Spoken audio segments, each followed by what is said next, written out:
Welcome to the ACC Panic Room alongside Lauren Brownlow, who is in Greenville, South Carolina. I'm Joe Ovies back in Raleigh.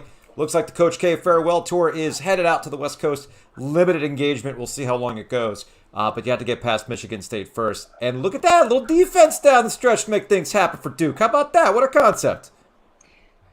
Yeah, and they made plays. Like, that's the thing. And that is the thing we had not seen from them. And they're suddenly sitting there facing, a 3-point deficit. Everything's at stake. Like, it's make plays, get the lead back, enforce your will, or everybody's going home. Yep. And in that moment, just they showed a toughness, that we haven't seen from them in, it feels like a while, right? Like, I feel like this was the first game for a while for Duke where they went out and won it. Like, and they had to make plays to win it. Like, they earned that win. Like, it wasn't like the other team was making a ton of mistakes. I mean, Michigan State made the one mistake, but like they were also hitting threes from, half court half the time. So like, but they had to make plays. They had to show toughness. And I loved the way Banchero took over too. Like, he knows he's the best player on the court. I think sometimes he overthinks things from a basketball perspective. Sometimes he passes when he should just keep it and make the play himself. But he took over and he was like, we're not going home. And everybody made plays. Jeremy Roach has been so good. I mean, they were just tough. Like, they were tough.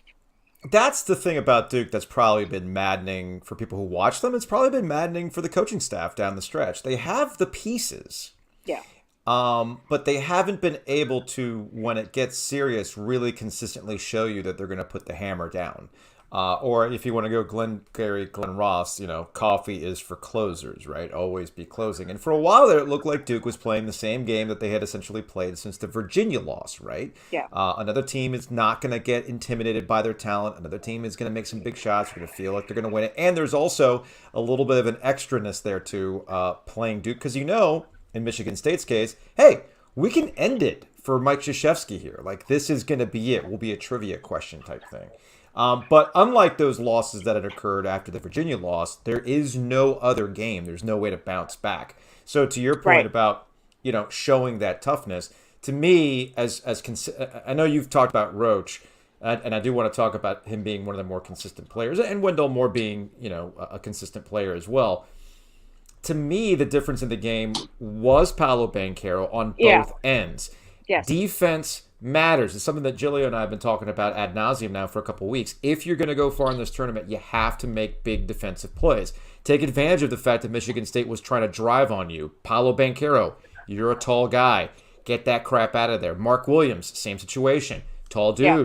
Get that crap out of there. And that's exactly what they did. And then, of course, this gets back to Roach making big buckets when needed. And Banchero, too, who had a big bucket as well. Yeah, there were times where it was like he knew he could score and he was just trying to figure out the best way to go about it. Like he was sizing it up, assessing everything. Like, do I score? Do I pass? And you could see his mind working. It just became fascinating to watch from courtside of like, okay, do I distribute here? Do I go take it myself? Do I post up the smaller guy? Where's my matchup? Like, he's working all the time. And then defensively, like really over the last two games, frankly, I mean, you're sitting courtside, so you can hear a little bit more. And the last couple games, you could hear him talking on defense way more than almost anybody. And remember, that was the thing that Kay was calling him out for not that long ago. So it's clear he's locked in right now. He wants to win. He wants to prove himself. And now he's going to San Francisco, where his friends and family await to watch him in person. And if that does for him what it did for Brady Manick, who knows what Duke could do next weekend. Yeah, no, that's a except the ejection part.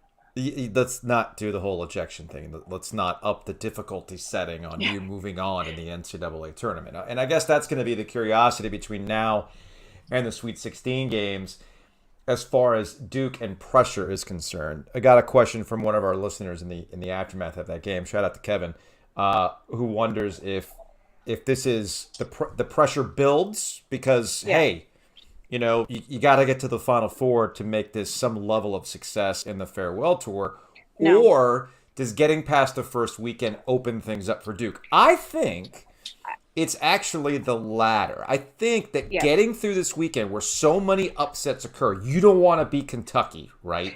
You don't want to be the Duke team that gets bounced early again for Coach K's final season. I told you, and I've been saying it, I think if they got past this weekend, I think they get to the Final Four because it was almost like it's like seeing the ball go in once when you're in a shooting slump, right? You just need to see it happen before you can believe that it can again. And Mhm. Duke needed to either play well wire to wire and blow somebody out, which didn't really happen, 2 nights ago, No. or win a game where it had to make plays late to win it with the season on the line. And now they know they can. And so I think that kind of frees them up a little bit. Plus, we talk about Coach K's last everything and all these moments and everything like that.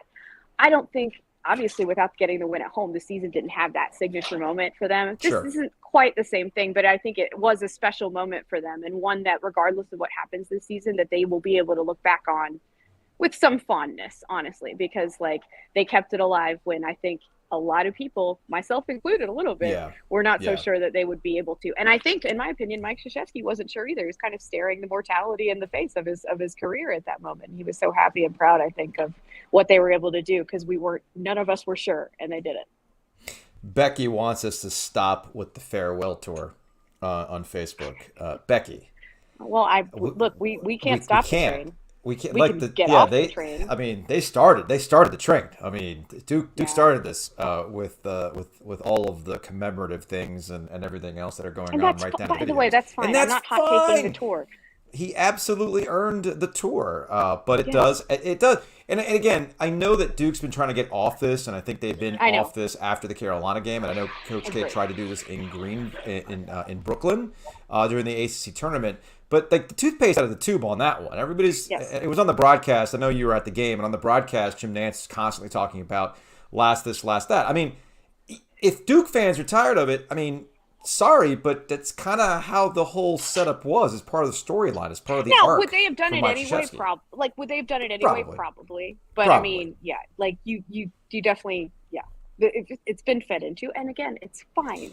But it is what it is. So, Duke and Carolina gonna be in New Orleans, Brownlow? Listen, I will say, one of the first things I weirdly thought about after that game was, like, remember how we talked about the fact that the only thing that could top winning at Cameron was beating Carolina in the national title game. Like, imagine if it happened in the same season as that happened. Like, that'd be wild. It'd be I absolutely wild.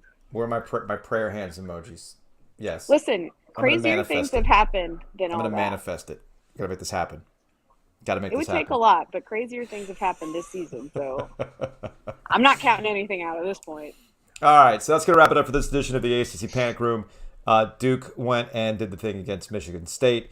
Good to see Paolo Banchero have a moment where he looks the part. More of that if you're Duke, and obviously some other consistent contributors like Jeremy Roach. And the other thing too, shout out to Trevor Keels who finally hit a three when it was needed the most. Yeah, Keels, he made I don't some know, really maybe big falling on plays. his elbow was like what he needed to readjust. I have no idea, but dude hadn't made a three in ages. Yeah, it's been a Um, while. And he hadn't and been playing well, and he looked no. way more settled in this game than he had the last couple. So there you All right, go. well, safe trip back from Greenville.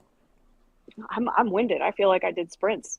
How That game about was a that? lot, man. It's Well, adrenaline swings and everything. save some room for the Irish whiskey because Notre Dame plays or is playing right They're now. playing now. They're Yeah, playing well, right I'm going now. to be writing. All right, we'll see y'all later in the week.